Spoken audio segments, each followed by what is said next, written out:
حرکت میں برکت ہے۔ قرآن کریم میں یہ حکم آیا ہے، قرآن کریم میں، کہ تم حرکت کرو تو برکت ہوگی۔ اس کے بارے میں وضاحت فرمائے مبین احمد کشمیر سے۔ پتہ نہیں جی، میرے علم میں کوئی ایسی آیت نہیں ہے جس میں یہ لکھا ہو کہ تم حرکت کرو تو برکت ہوگی۔ یہ ویسے ہی ایک حکماء کا مقولہ ہے کہ حرکت میں برکت ہے، اور یہ مقولہ صحیح ہے۔ بہتا ہوا پانی خراب نہیں ہوتا، رکا ہوا پانی جس میں حرکت نہ ہو خراب ہو جاتا ہے۔ اسی طرح بھاگتا دوڑتا چلتا پھرتا انسان صحت مند رہتا ہے، جو پڑا رہتا ہو حرکت نہ کرتا ہو بیمار ہو جاتا ہے۔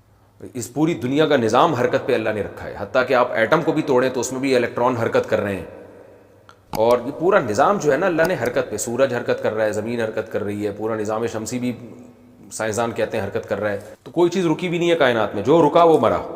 تو اس لیے چلتے پھرتے رہا کریں، اور جاگنگ کریں، اور سوئمنگ کریں، اور ہارس رائڈنگ کریں، اور بھی کچھ کام کرنے کے ہیں، لیکن وہ پھر لوگ پریشان غصہ کرتے ہیں، مجھ سے ایک ہی ٹاپک کو بار بار چھیڑتے رہتے ہیں۔ تو ہر ہلیں جلیں بھاگیں دوڑیں، اس سے انشاءاللہ فٹ فاٹ رہیں گے۔ سست آدمی صحیح نہیں ہوتا۔ تو یعنی یہ قرآن میں تو ایسا نہیں ہے، لیکن بذات خود یہ بات درست ہے۔